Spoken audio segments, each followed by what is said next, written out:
Bismillah, assalamu alaikum wa rahmatullahi wa barakatuh. J'aimerais faire cette modeste petite vidéo pour rappeler les mérites de lire le livre d'Allah subhanahu wa ta'ala, quelques mérites, et ainsi ceux et celles qui parviennent également à le mémoriser. Et surtout pour nous motiver à apprendre à lire le Coran avec une lecture correcte. La première des choses, c'est que Cheikh Fawzan Hafidhullah ta'ala, il a dit que si tu lis le Coran, tu n'as pas forcément besoin de comprendre les le tafsir, etc. Tu peux très bien lire le Coran comme ça et tu auras quand même la récompense. Après, si tu fais l'effort de comprendre, c'est toujours mieux. Mais Allah subhanahu wa ta'ala nous a facilité par rapport à ça et on n'est pas tous destinés à devenir des savants. Donc c'est pas forcément à monsieur tout le monde de comprendre l'entièreté du Coran, etc. Et c'est pas donné à tout le monde. Il faut passer par des cours, etc. Étudier devant les savants et tout. Et ça demande beaucoup c'est pas tout le monde qui peut faire ça. Bref. Le messager d'Allah, il a rappelé une chose très importante. Il a dit qu'il y a trois choses qui nous profitent après la mort. Un enfant pieux qui invoque toujours en notre faveur. Une sadaka qui profite toujours aux gens. Et une science qui profite aux gens. Une science qui profite aux gens. Donc si tu parviens par exemple si tu n'es pas encore marié, qu'Allah subhanahu wa ta'ala nous facilite le mariage, les frères et sœurs, ça devient très compliqué de nos jours.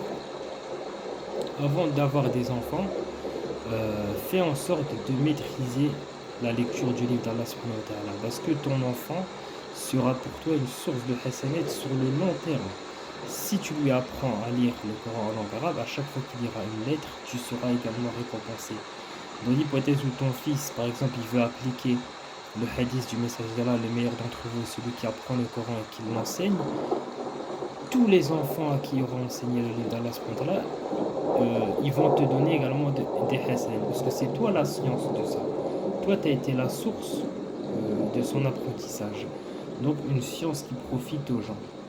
Ça fait partie des choses qui nous profitent après la mort. Puis, si ton fils se marie, grandit, se marie, toi tu seras plus de ce monde, il aura des enfants, il suffit qu'il leur apprenne à lire, eux ils apprendront à lire à leurs enfants, etc. etc. Et ben, toi tu seras récompensé le jour du jugement dernier, et tu le verras également dans ta tombe. Allah ta'ala alam. Donc parmi la démérite du livre d'Allah subhanahu wa ta'ala, c'est que premièrement, même si tu le lis avec difficulté, tu as quand même deux récompenses. Une récompense pour l'effort et une récompense pour les hasanat.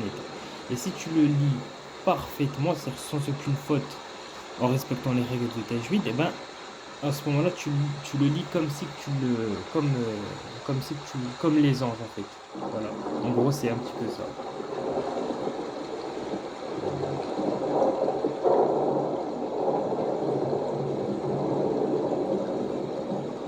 Alors parmi la démérite, c'est la multiplication de la récompense.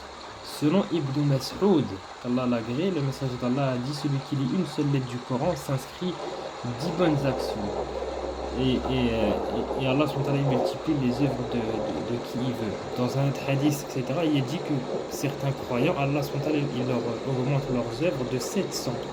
C'est-à-dire que le frère ou la sœur qui lit une lettre, il gagne 700 hasanat à chaque fois. Donc c'est vraiment très important. Et ceux qui ont une maîtrise correcte du Coran, c'est-à-dire qui le lisent sans difficulté, ils vous diront que tu ne peux absolument pas t'en passer. C'est-à-dire que même si tu lis tout le temps la même page, c'est quelque chose d'impressionnant. C'est rien que la langue d'Allah, le fait de dire que tu lis la parole d'Allah, c'est une langue très poétique, la langue arabe, c'est des versets relativement incroyables, donc tu ne peux absolument pas t'en lasser. Et pourquoi également il faut apprendre la langue arabe, c'est très important et qu'Allah nous facilite, parce qu'on aura une foi un petit peu plus complète. C'est-à-dire qu'on va apprendre toutes les invocations qu'il faut dire, par exemple avant de dormir, quand on se réveille, quand on achète des nouveaux vêtements, avant de rentrer aux toilettes, quand on ressort du toilette, avant d'avoir des rapports charnels avec nos épouses, etc. Il faut chercher protection auprès d'Allah et dire une invocation. Voilà, donc il y a tellement de choses qu'on peut apprendre si on a accès à la langue arabe, d'où l'importance de se motiver. Parmi l'une des deuxièmes récompenses, c'est l'élévation dans les degrés du paradis.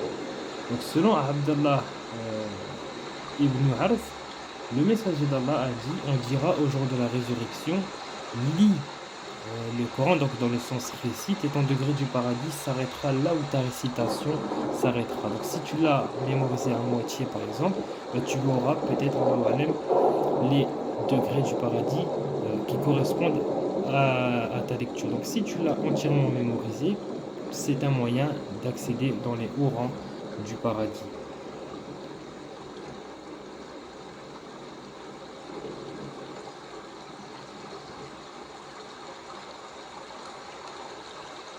Et subhanallah, on fera venir l'intime du Coran le jour du jugement, et le Coran dira, ô Seigneur, facilite-lui.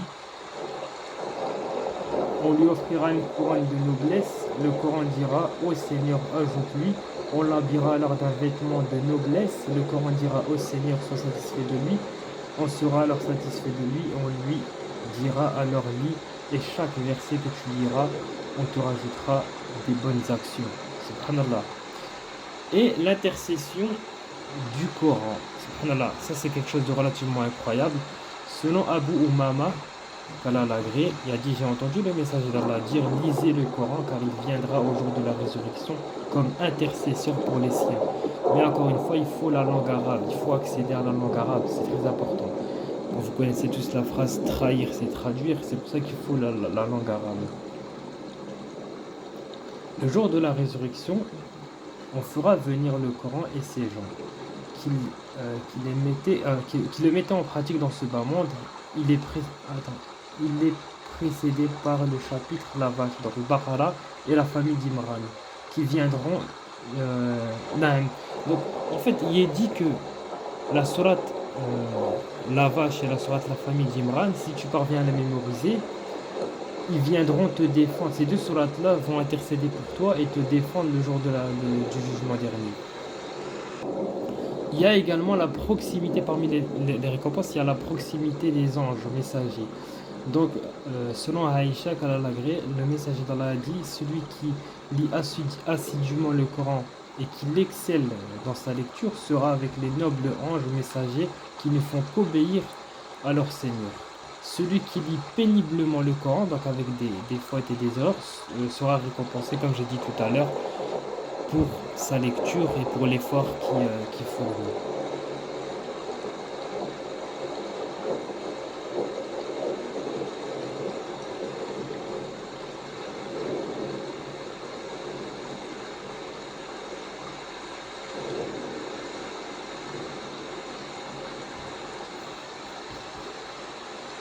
Donc ouais, ça c'était juste quelques petits exemples parmi tant d'autres, histoire de nous motiver. Selon Abu Anas, qu'Allah l'agrée, le prophète sallallahu alayhi wa sallam a dit, celui qui n'a rien du Coran en son intérieur est comme une maison en ruine. Subhanallah. Subhanallah. Et parmi le paradis, il faut répéter cette parole-là, la hawla wa la quwwata illa billah, parce que ce sont les trésors parmi les trésors du paradis.